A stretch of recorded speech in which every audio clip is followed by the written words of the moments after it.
Hello everyone! Blue Star Saber here once again to do another One Piece chapter review. Chapter 1125. What Death Means. Let's see, pretty much this chapter is pretty much the follow-up of the last chapter where the Straw Hats have just finally escaped an Elbaf. Kizaru talks about killing his best friend, and Lilith tells Luffy that the other Vegapunks are technically not really dead, and technically he did exceed despite being upset. And they're all finally celebrating as they leave Egghead and finally head towards Elbaf, in which you'd think that means that we're finally starting the arc, though granted, from the looks of this chapter, we might just have maybe one last chapter in Egghead, or it could just be, or this is the beginning of or this is pretty much the aftermath of Egghead Island arc. I don't know, it depends on how you really want to phrase it. I guess it really depends on how the wiki wants to do it, but either way, chapter 1125. We're finally here, people. Quite a milestone, though maybe not as big as a milestone as chapter 1000 or 1100, but still a nice little milestone. If it's like it was like in terms of like every if you do like every 25, 50, or 100 chapters, I guess, if you will. But yeah, either way, 1125. What death means.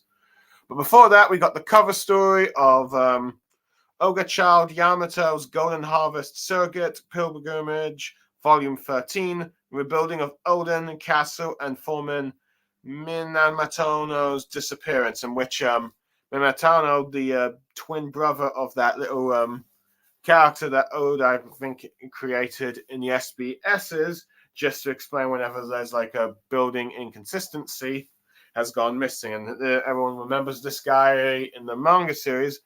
Let's see, but his brother here, Minamoto, will remember being as Frankie's boss when he was being a carpenter, until he ended up getting fired after getting in a row with him when he learned that he no longer had like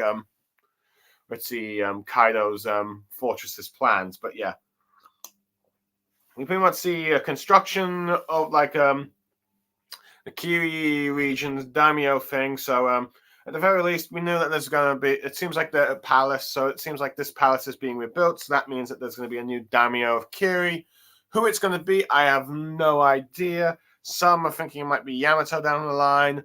Some think it might be one of the scabbards, maybe Kimeron. No, granted, I think he wants to stay in the capital. But either way, arguably, we're going to have someone being in charge of this place yet, but we have yet to see. Who knows? It might be Momonosuke's sister, Huri, but we'll have to wait and see. But at the moment, I do like that they're rebuilding this place, rebuilding like the scars from like Kaido's reign. But anyway, interestingly, we have like a little bit of a subplot here for Yamato's journey where someone's being kidnapped, and that might and it looks like Yamato might end up going to try and find this missing person. Who knows? But either way, it'll be interesting to see how Yamato's journey makes it through. But anyway, now that's done. On to the actual chapter itself. Let's see. The chapter begins with where where the Marines are with Egghead, where you got a bunch of Marine ships showing where you got messages saying get the Seraphim to the ships after they've been charged up, as well as the Sea Beasts and the other PX3s. And let's see, Rob Lucci and Kaku have arrived on one of the Cypher Pole ships, where one of the members asks where Stussy is, with Rob Lucci saying that he killed her, shocking the agents there. Let's see. Granted, we see Kaku having his eyes covered by his hat, showing no emotion to what Rob Lucci is saying, either trying to hide his emotions, or at least trying to hide his emotions, or try not to blow anything that may or may not have just actually happened. Let's see. Then we cut to like one of the other Marine or government ships where I believe Saint Saturn is saying we are now in possession of what they came for, York Punk Records and the power plant. And they also gain the Mother Flame as a result, a fire that never really goes out. And saying that this is all acceptable as this is what they achieved. But he does say that there is one pretty problem in which you get the vice admirals that are now seemingly recovered from the hockey clash and whatever injuries they have faced during the battle, saying that with, I believe, Red King apologizing. And then I believe this vice admiral is Tosa, the one that got taken out by the giants, saying that there were none of us vice admirals executing a buster call. And then you got like Doberman saying how they still allowed Straw Hat and Bonnie to like escape this island alive. And then I think either Vice Admiral Uban or maybe Vice Admiral Doll saying that they will head straight to them after Elbath, but Saint Saturn says not to bother with that since let's see. And saying that there's anything to be blamed on failure here, it'll be on like the Vegapunk's broadcast message was actually broadcasted, saying that they not only stopped the message, there's also that the pirates' escape was none other than the giant robot itself, as you got like some of the vice admirals looking on. And then we get a bit of a flashback where we learn that it's that 200 years ago, it was none other than Saint Saturn who prevented the robot from being destroyed despite the scientists being ordered to do so, as he promises that if anyone finds out, he'll protect them, telling them to research it to their surprise, and thinking that this giant robot represents the future, and hopefully will prove very useful for their military one day. And you get the scientists at the time there being, I believe, various designs. I think I've seen some people make some comparisons with video game scientists, like one of them looking like Dr. Eggman. Hold on, let me just see. Let's see if there's any scientists. Let me just Vegapunk. Let's see if there's an occupational scientist on the One Piece Wiki. Okay. Yep, there's scientists on the One Piece Wiki. Take a look.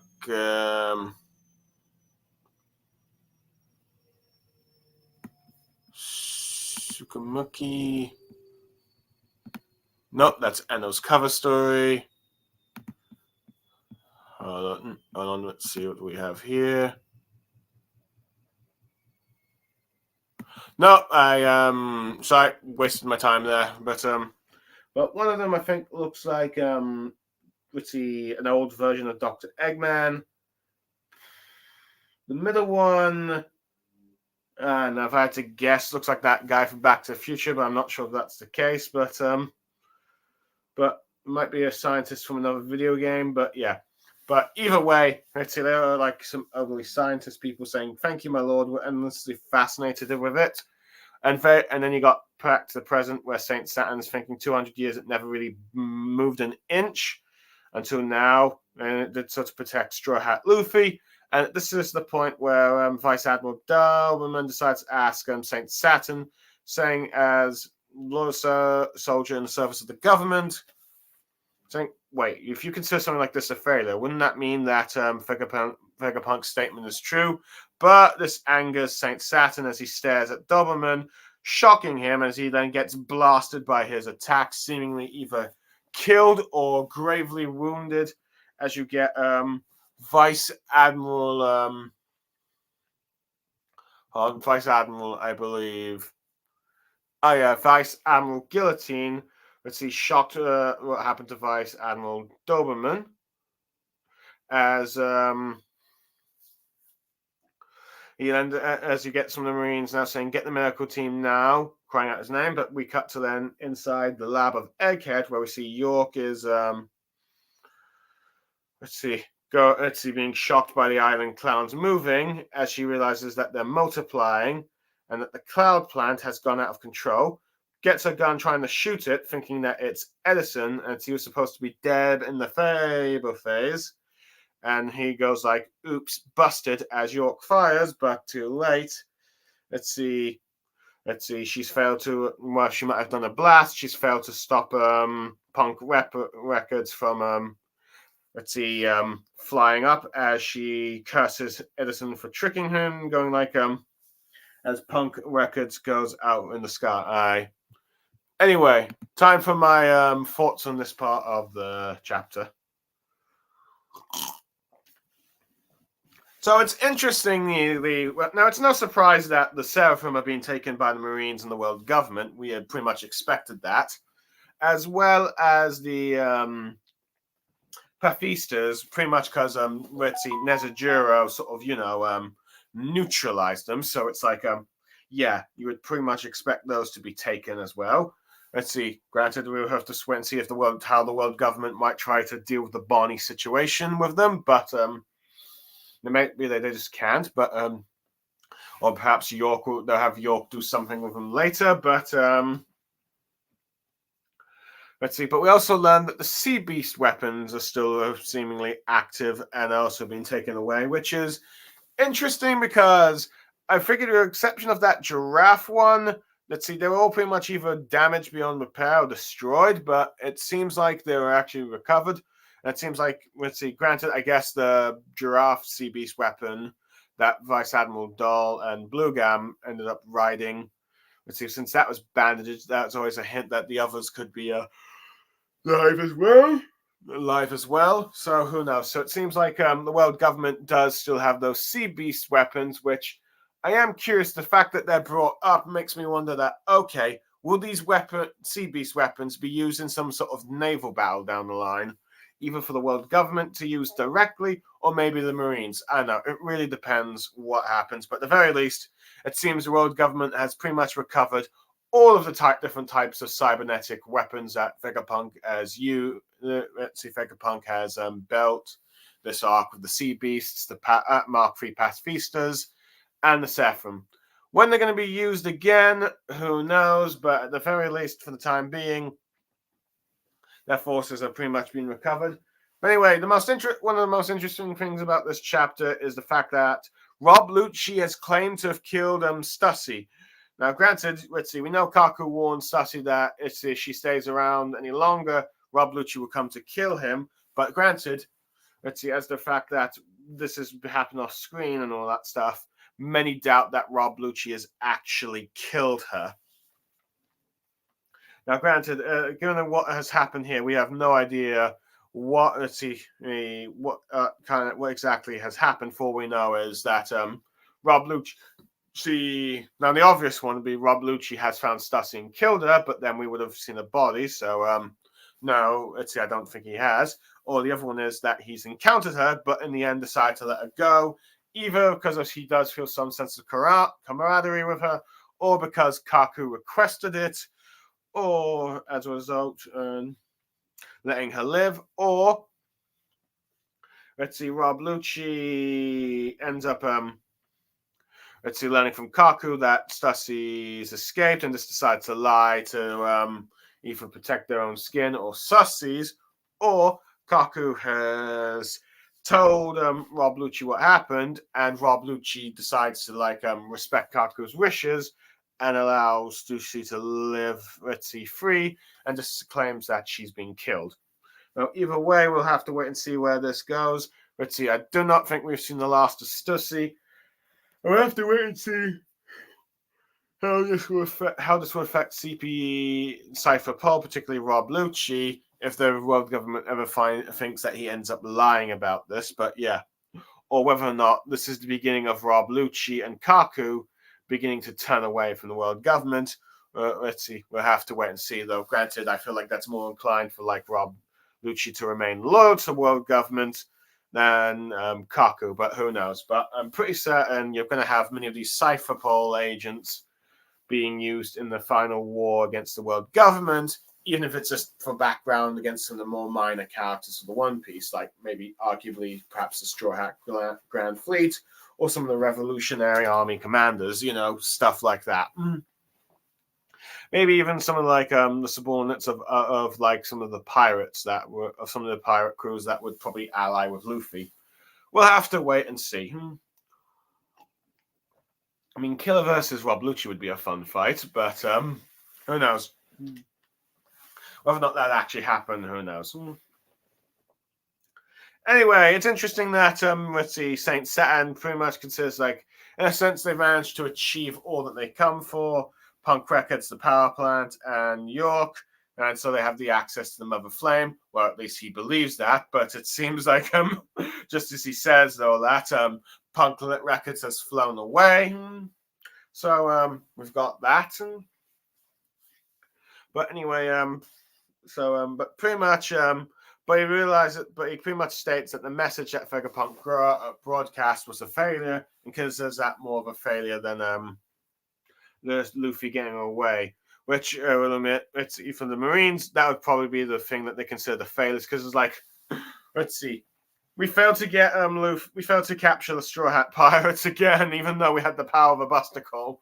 Now, granted, Doberman should have probably been used to that by now, since he was one of the 5 vice admirals from the Buster Call and Nameless Lobby, and the Straw Hats escaped that. He should be used to the idea of something like that happening when it comes to the Straw Hats, but never mind. Though granted, I do find it funny how they end up thinking that they can try and capture the Straw Hats on Elbaf, which is like, no, you guys probably would not stand a chance. At the very least, you need at least 2 vice admirals to go with you, because clearly it's shown with Kizaru alone isn't enough to defeat the Straw Hats. Heck, even 2 vice admirals might be difficult, since, well, Saturn is probably the equivalent of an admiral, with at least Kizaru. But both him and Kizaru were no match for Luffy in his Gear 5 form. It's only until like the other elders arrived did they actually have a bit more. Luffy had a bit more of a struggle against them. But yeah, they wouldn't stand a chance if they went after them and to go to Elbaf, because then they have to deal with all the giants there. So I don't think they really thought that through, to be honest. But I do like their enthusiasm. But I do like their enthusiasm. But I will give them credit to their enthusiasm and their and they like the fact they want to try and make things right in their eyes. But of course, since Saint Saturn said it was the message, you finally get even one of the most loyal vice admirals, Vice Admiral Doberman, and one of those absolute justice ones who Ritzy pretty much hates the bloodline, saying, wait, if Ritzy, the message was the worst thing, wouldn't that imply that Vegapunk's message is true, which causes, of course, which surprises me that he might end up being Ritzy either dead or gravely wounded. Now, granted, it really depends on how Older Dirt wants to do. I mean, if he does end up killing him as a result of this, I suppose props to Oda for killing a very long-time Vice Admiral, but it's like, and maybe arguably, this might actually be the purpose that of all of the Vice Admirals, he's the only old one that we are aware of, and perhaps this is why he was brought here, having one of the most, let's see, absolute justice Vice Admirals be the one to be, let's see, questioning orders. I think even shown earlier that he actually seemed to care for the lives of his comrades when Saturn says, like, they're all disposable kind of thing. But here you have one of the most loyal, absolute justice Marine Vice Admirals showing that questioning, wait, is Vegapunk's message true? Which is probably a sign to show that even the most loyal members of the Ritzy Marines to the world government are having some are probably questioning what is going on with Vegapunk's message, and that's probably more hints down the line that you're probably going to get more of the Marines and the world government breaking away. But for the moment, let's see, we got to see one last time of Saint Saturn being a bit ruthless in taking out Vice Admiral Doberman. Now, since people are calling the medic, that probably means that he's likely alive. But if not, let's see, I think this is fine that he goes out like this, even though some people would have liked to see him get beaten by either one of the Straw Hats or allied pirates. But either way,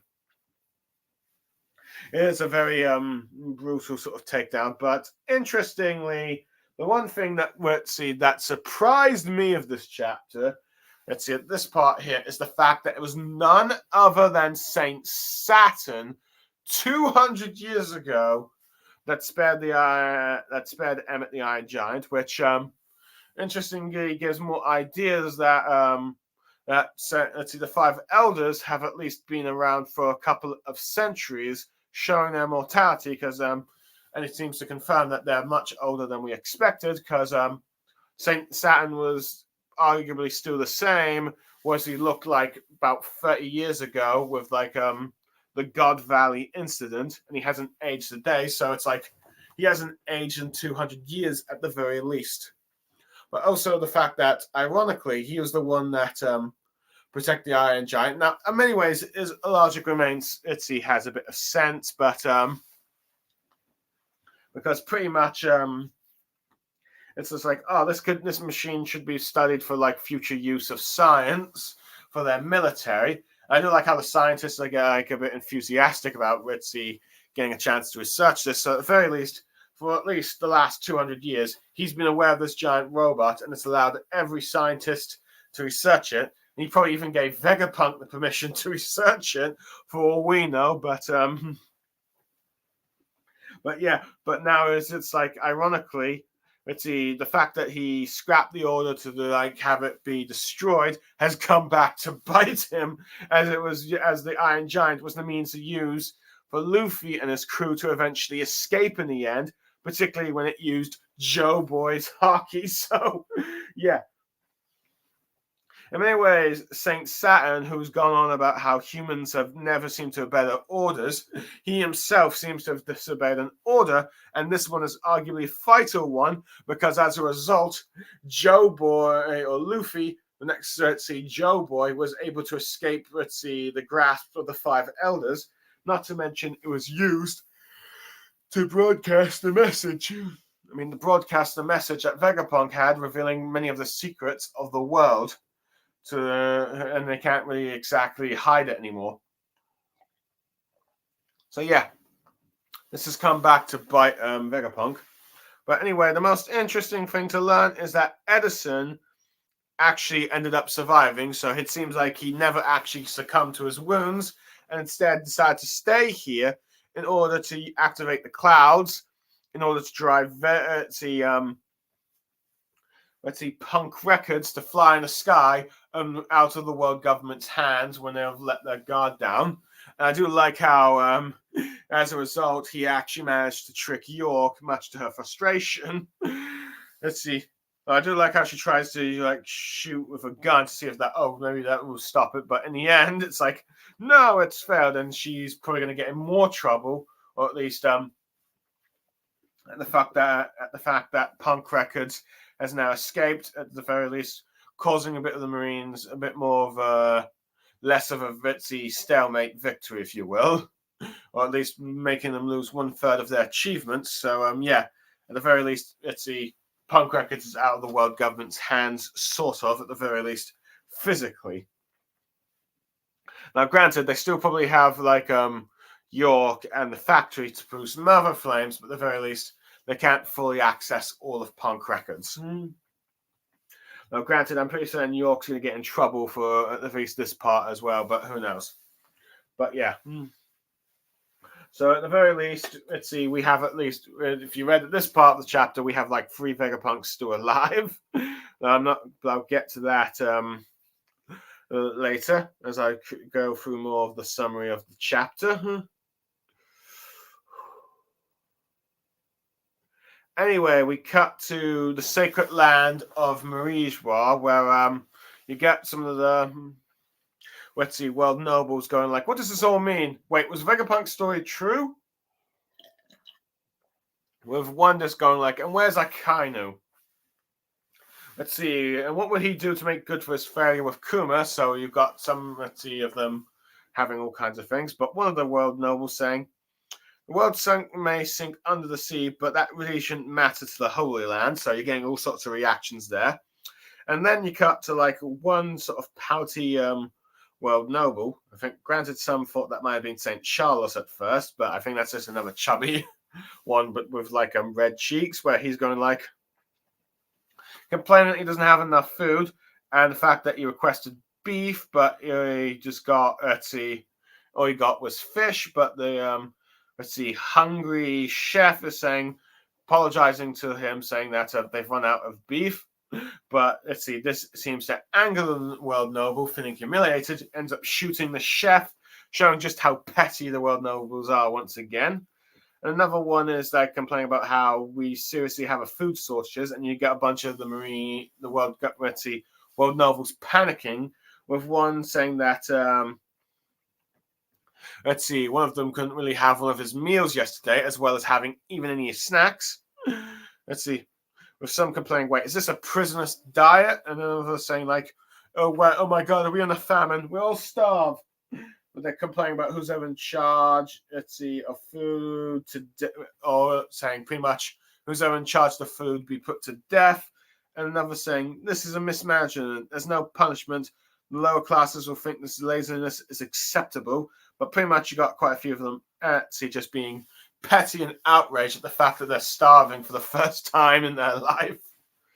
Anyway, we cut to the Chamber of Power in Marijwa, where you see the 5 elders, but we see Saint Figarland coming in, with the others asking what he's doing here. And we see Saint Figarland now wearing an outfit similar to what the 5 elders are, in a white cape. In some ways, you could remind them of like Saint J. Garcia Saturn, where he reveals that he's here on important orders, with Totma and Wilkery going like, wait, on whose orders? With Saint Jupiter going like, where's your proper deference, Garland?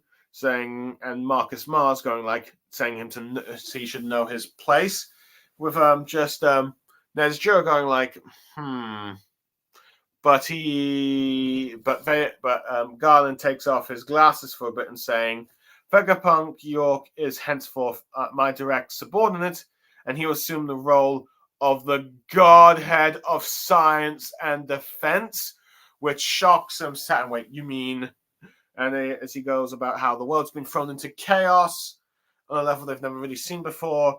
So he says to them he looks forward to, saying that they let us do the utmost importance to improve it together, calling him his fellow elders, as you get the title card saying 5 elders, Saint Figarland, Godhead of Science and Defense, which you get Jupiter looking rather nervous and shocked, if you will, with some sweat glands going down. And then we cut to Future Island again, or Egghead,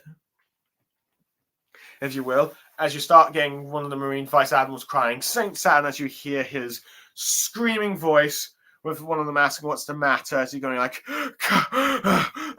as you see Saint Saturn just screaming, having his hands around his neck or collarbone, if you will, shouting, with the Marines saying, hurry, get a medical team, crying out. Dol's going like, asking what is happening to him.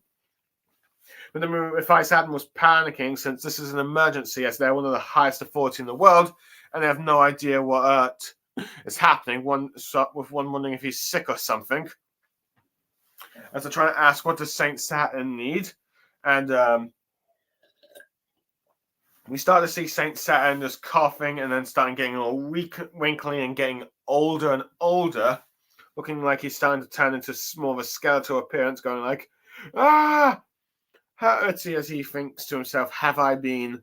As you get a panel of all different of the Vice Admirals looking shocked, particularly Vice Admiral Dahl, Urban, Hound, and Red King, with him going like, huh? But as you get a more close-up of Saint Saturn's wrinkled eyes, as he eventually goes like, great emu, but he also kind of shouts slowly, E! And then moo down the line after you get a close-up of Saint, as you get close of like emu's eye, going like, Saturn, why did you allow Joe Boy to escape? As he's pretty much arguably saying Emu's name, very slowly as his final words, as he's saying in his mind, mercy, please, I did not know those powers were so nebulous, trying to say like he didn't know how to handle them, as he screams one last time, going like, great E! Before he could even finish this in, you get a massive explosion of explosion with seemingly hockey coming out of it, and these shadowy figures blowing away the vice admirals as they land to the floor, and all that remains of Saint Saturn is a skeleton, as Vice Admiral Torso is just shocked that all that's left is bones. Let's see, and ending that part here. Now for my thoughts here. Let's see. Okay, I do like how you got the world nobles sort of reacting to like the news of Vegapunk's message, wondering like, let's see, showing that some of them are not completely aware of everything that has happened during the Void Century. I'm wondering if what he says is true about like the world sinking, but others, with some wondering what this all means, while others are more, of course, prioritizing Akaino's failures to get Kuma, which I'm curious, some of them showing that some of them are still petty that their favorite slave escaped and defied them, and that the fleet admirals have actually failed to retrieve them. Granted, I do wonder if this is going to lead to them more shouting at him, where eventually he finally snaps at one of them. But we'll have to wait and see in that regards. Though, granted, we do see that even though some of them are like, wait, what about the world sinking? In the end, one of them does eventually go like, who cares? The world sinking is not going to affect us up here in Marijwa, which ultimately is probably going to be the mindset the majority of these scumbags are going to have down in the end. In the end, pretty much. So, yeah. But they seem to have more priorities here. But I do like that the fact that we're seeing a lot more of the impact the Revolutionary Army's strategy of destroying their supplies has actually taken effect, where you see some of them getting hungry and even some of them not getting the food they actually want. But unfortunately, it has a downside of like, let's see, some staff not eating and even getting shot at when they failed to bring the correct meal that the world noble in question wanted. So it's like, let's see, but it just goes to show you just how petty these world nobles are. Let's see, as they complaining about the food, and when they are told that they don't really have have the supplies, they just pretty much shoot the staff. But yeah, but I do like how they start seeing them just sort of in the panic about going like, let's see, oh, I can't have my meal or my snacks. Is this a prison diet? Are we gonna have a famine? We'll all starve. And going like, put the one in charge of food to death, or like, let's see. They're saying that this is unacceptable of laziness from the lower class and all that stuff, pretty much blaming the lower class. Pretty much they're all finally starting to feel like the cost of losing their food, but they see them being all petty and comparing them to like some of the great tragedies that lack of food has happened to quite a lot of countries in the world, not realizing the irony that they have caused this sort of like famine and starvation to many countries, many civilizations, with their greedy tributes and all that stuff. But they're so petty, they don't even realize that they're getting their just desserts, pretty much.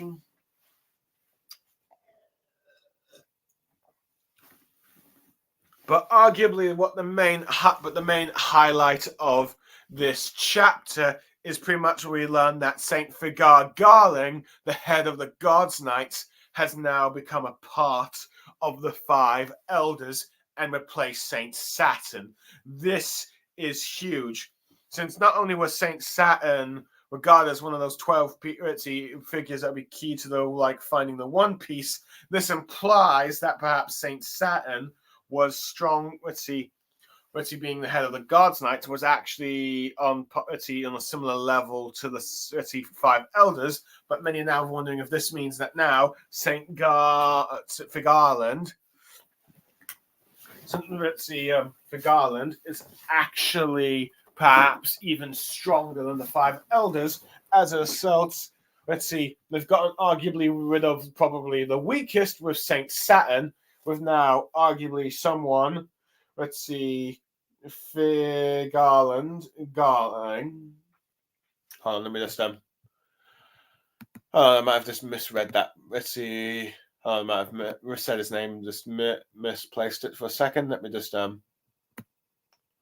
let's see. Nope. Oops. Wrong chapter. Hold on. Chapter 1.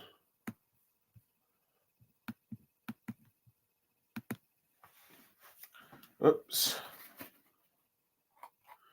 Let's see. Yep. On the second, Figurland Garland. Yeah.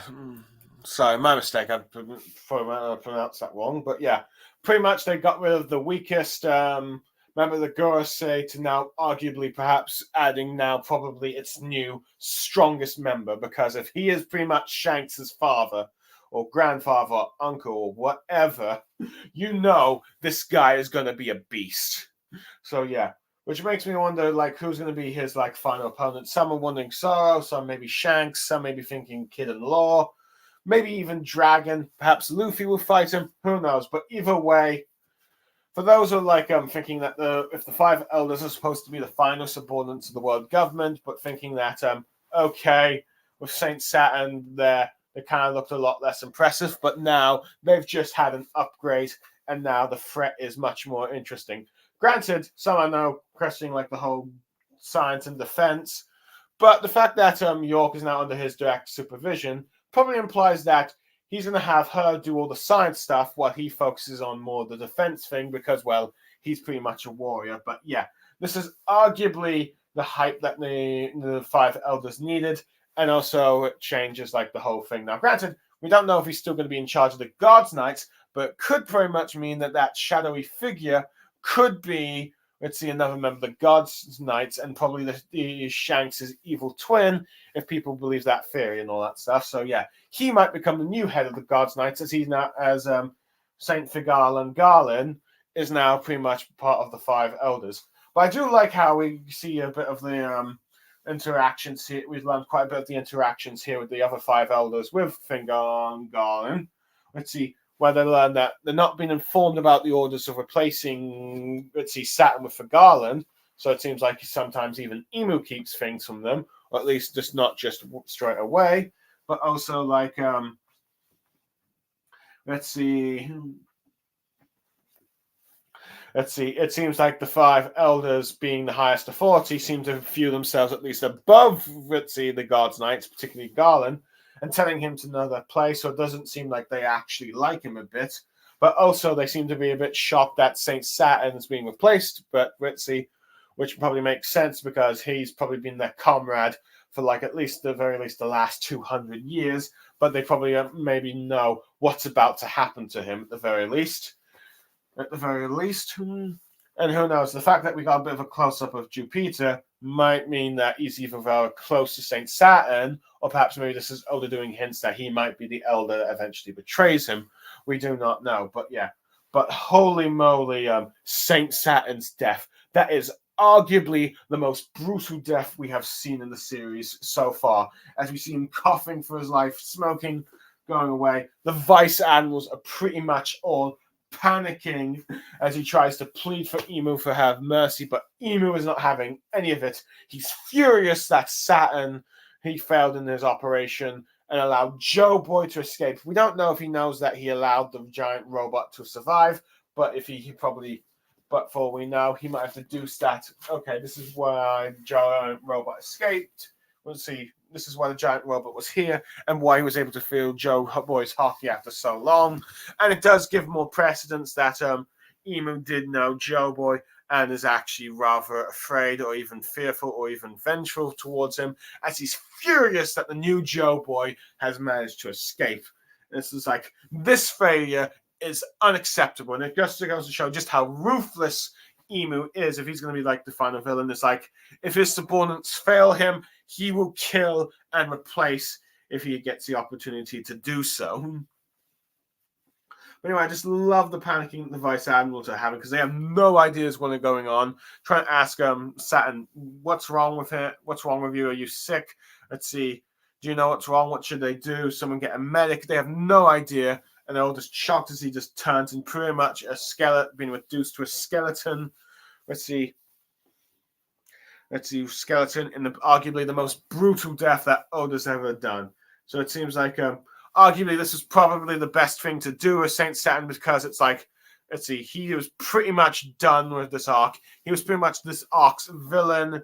He pretty much was tied to this arc with Vegapunk, Kuma, Barney, Luffy and Barney did like a sort of beat him with that final blow a bit, if you will. Granted, he got back up, but that's pretty much the closest to a defeat you're going to get.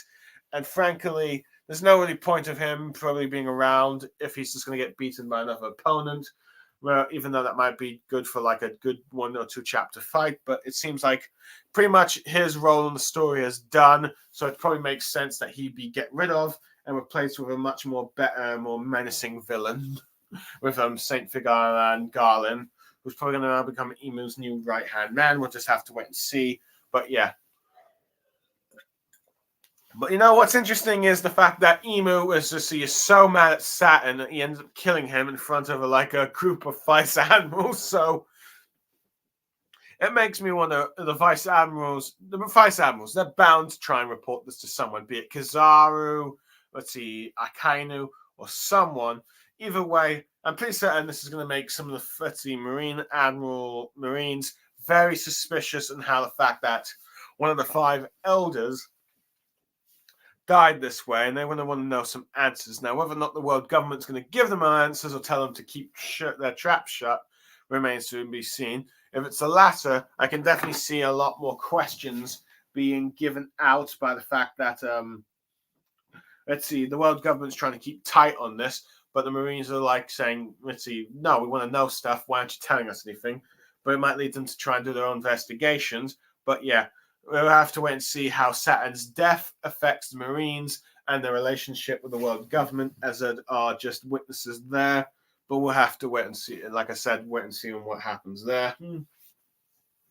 But either way, there's some interesting things seeing here as you got a bunch of smoke coming out, a bit of an explosion, and arguably some hockey, as it seems like Saturn is just slowly, rapidly aged over time. And also seemingly some ghoul things coming out of him, which might imply that that might just be his powers escaping, which might mean they're not necessarily devil fruits, but we'll have to wait and see. But one thing this also confirms is that the 5 elders are not actually creations from Emu, like some are theorizing, but they were members of of the celestial dragons, either from the gods knights themselves or maybe some other high-ranking authority. They've been selected by Emu to share his immortality, and he can take them away if they ever fail him. We'll have to wait and see how the other 5 elders react to Saint Saturn's death. They might be physically distraught at first, but I'm pretty certain Emu is going to use this Saturn as a reminder not to fail him again. But yeah, pretty much he's just pretty much been reduced to a skeleton, and arguably probably the most gruesome and well-deserved death for a bad guy, if I do say so. But yeah, pretty much that has been done. So yeah, now arguably to probably the one bit of the chapter where I have certain issues with, where we now cut to a double panel page where Egghead is up in the sky, and we see that the other Vegapunks, pretty much Shaka the Good, Atlas the Rage, Pythagoras the I believe which one's Pythagoras again? Hold on, let me just Pythagoras, which Vegapunk are you again? Let's see. Oh yeah, the Wisdom, Pythagoras of Wisdom. Let's see. They have seemingly come back to life. Where Shaka the Good is saying, so we weren't able to steal the labo phase. Let's see. Complaining about how York blocked us. So arguably credit to York, she did manage to stop them from stealing something. But Pythagoras goes our mental waves will reach anywhere, though York still has access here.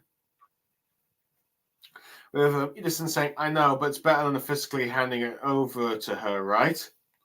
With them saying, let's work together to manage this genius brain until mankind or humanity is ready to use it themselves. With Shaka thinking it'll take 500 years.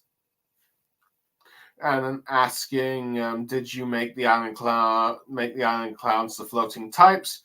With one of them saying, of course, as far as my guess, Edison saying, as far as the world knows, Vegapunk's dead. Now we can tour the globe at their own leisure. But Pythagoras says we don't have the funds or the materials, so we can't invent or develop anything. But he goes like, hey, that's what friends are for. As we then see Edison attach different parts of their bodies, pretty much his head with both an arm of Atlas and Pythagoras and Shaka's body and legs. Let's see, going like, okay, how's this? Atlas is laughing about how goofy they look. With Shaka going like, I didn't know you admired my height so much. With him just saying, stuff it, Shaka.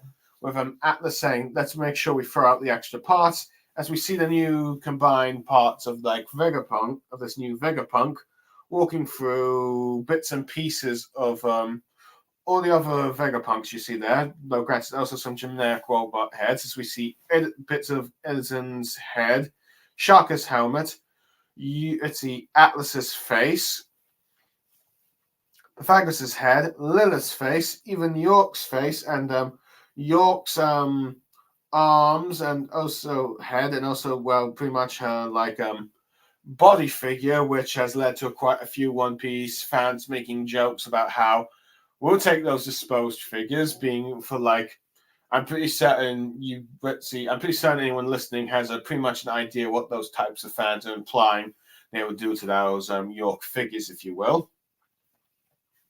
But pretty much Atlas saying just toss those York parts with the new merged figure. Well, Edison saying, haha, good call.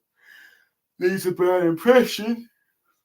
As he then starts contacting Reverie, saying this is Vegapunk, and then we get Nami's wizard mentor, Hygeris, going like, what do you want? And I thought you were dead. Kind of thing. And then we cut to like Kambata creating them as they start seeing them, I believe some of the Okama reacting about what's going to happen now. And say, are we going to die? I don't want to. I'll choose life. I'll swim to live. But then you get Carla pretty much saying, so basically, we now know that in the history no one knows about, there was a massive war during the Void Century, and the use of ancient weapons during that war caused the world to sink to 200 meters. So she's pretty much writing it up the summary as you got quite a few of the revolutionary vice commanders looking on. As she then goes on about whoever manages to seize the One Piece and becomes king of the pirates will have that power at their command once more. With, I believe it's, let's see. Hold on. Bello Betty, sorry, I forgot that name for a second there, saying they can't sit around waiting for that to happen. As he says, the world is sinking into the sea. Sabo then says, and when you consider that the celestial dragons live at the world's highest elevation on the red line, it makes sense why they chose to be there. And then you got Ivanka going like Tequila Wolf, Vodka Wolf, Rum Wolf, Bourbon Wolf, all these major structures that they have had slaves build back for the last 7 years now suddenly makes sense why they were being built, implying that at the very least, some of them knew what they were going to do, and they're going to build that, and they wanted those like bridges so they could cross and travel the world that's now going to sink. As you get Karasu saying, all these things now hold a meaning. Where I believe Lindbergh saying he just had to go and say it, and he's going like, as you get Morley going like, oh no, with Dragon now saying the problem, Vegapunk, is that not everyone who believes your warning is going to prepare for this looming disaster peacefully, saying that this demands a swift revolution because it won't be long before the people of the world begin to fight over safe ground. So the chapter ends with Dragon saying it's finally time for him and the Revolutionary Army to make a move before the world tears itself apart, ending the chapter. Now, overall, now for my thoughts on this last part of the thing. Honestly, I'm not a fan of all the Vegapunks still being alive. Well, minus Stella, the main one. It's at the very least, he seems to be the one that remains dead, which makes sense. Is his speech and impact, and his death is what impacts the whole Egghead Island. His message. It's a dying message, so at the very least, he should be the one that remains dead, as now the world deals without like the original Vegapunk, and now his satellites, particularly Lilith, takes on the legacy. But okay, now Edison being alive, granted, we'll never confirm that he was dead or not, to be fair. York just assumed it. But let's see, no, he was still alive. But granted, what I'm kind of against is the fact that the other Vegapunks are still alive. Granted, we do know from the last chapter that their brainwaves seem to have connected with the other Vegapunks, at least with Lilith, so it seems that they were going to be alive in some form, but it seems like they still have their own personalities. Though, interestingly, at the very least, they're all not coming back together and having their own new bodies. Instead, they're merged together with Edison's body to now make a new sort of Vegapunk, where 4 in 1, if you will. So there's become like a new sort of Vegapunk, if you will. Granted, with Mitch-Matt's parts, but at the very least, they're still kind of all representing a part of each of them. But I do like Shaka's comment that Edison must like his height and legs, and he just tells him to shut it there. But I do like how you've got Atlas saying we should dispose of like the York part, so pretty much implying how they all now hate York, and pretty much if York ever dies, she won't have any parts to reattach and rebuild herself. So let's see. Arguably, if Lilith ever comes back, if Lilith and York ever get a counter again, and Lilith, say, kills York or someone kills York, she can't come back afterwards for her treachery. So, yeah. So, yeah, I'm not necessarily a fan of them all coming back to life, but I do like how they're just saying that,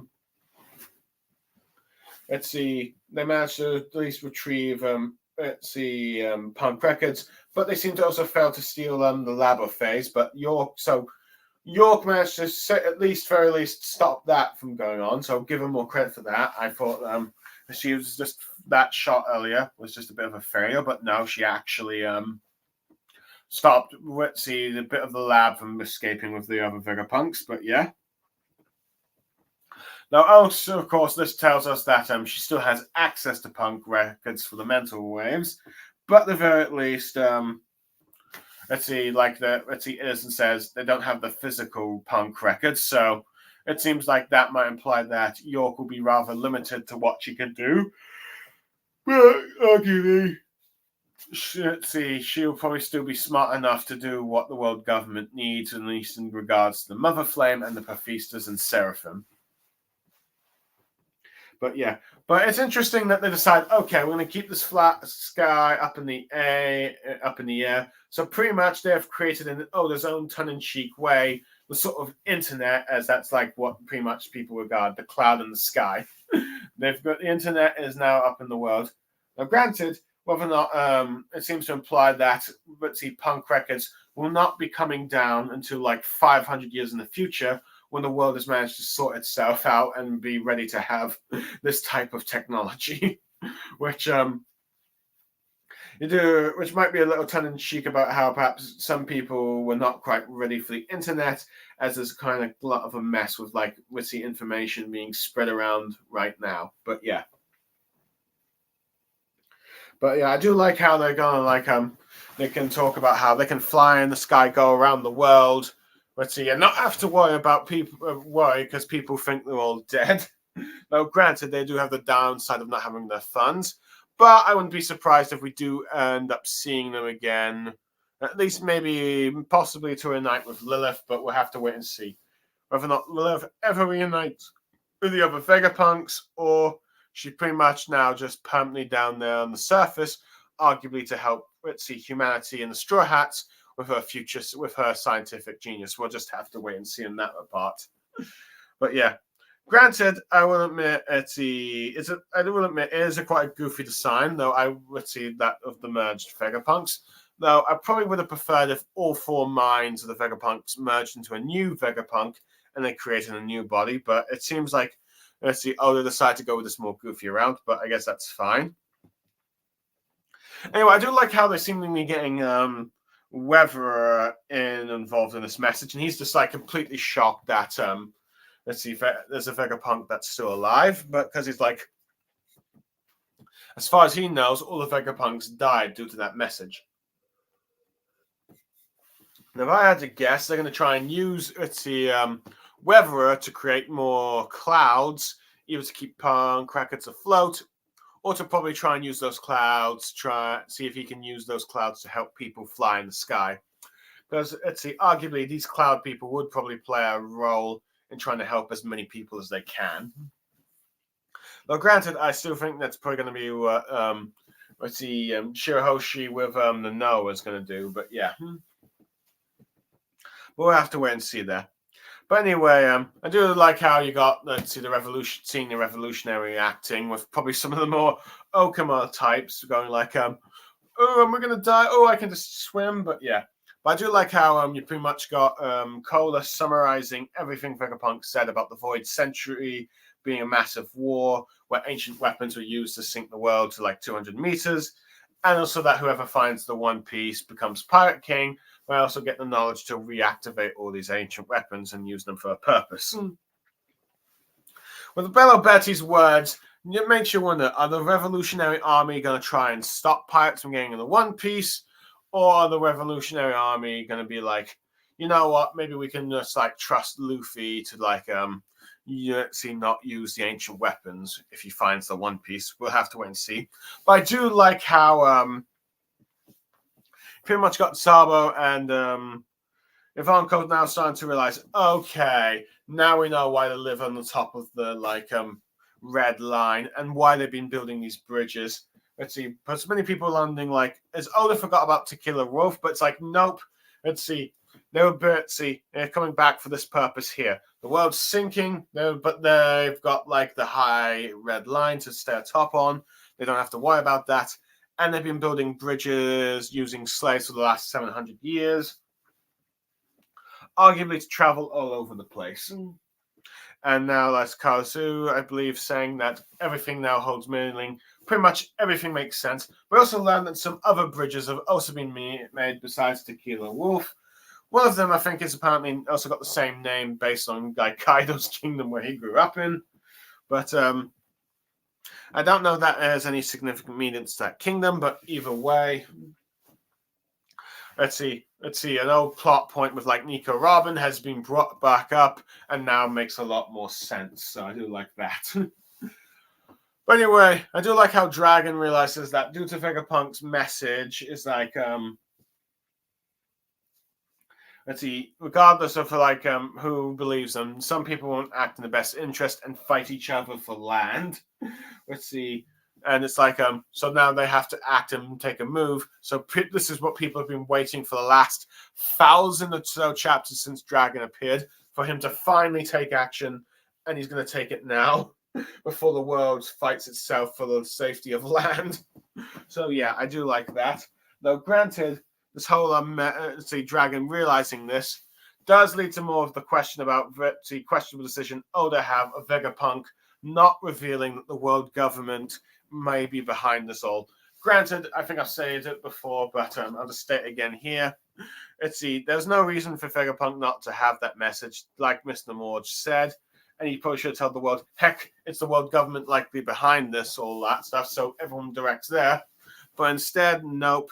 Arguably, this was probably done to cause this type of conflict, and also because, let's see, Oda's not ready for the world government's evil to be exposed just yet.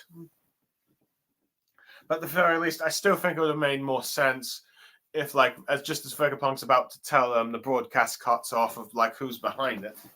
But no, but at the very least, we finally got the Revolutionary Army or Dragon vowing to make a move, so we'll have to wait and see what they do, because it seems like, let's see, they're going to try and they need to make as Dragon's pretty much putting this pressure and having this their revolution done swiftly before the world, before everyone starts panicking.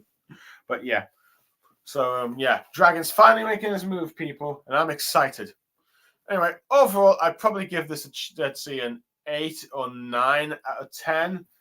Let's see, the only thing that I will like, with the issue of like, let's see, some of the few Vegapunks do turn out to be alive, minus Stella. That's a bit annoying.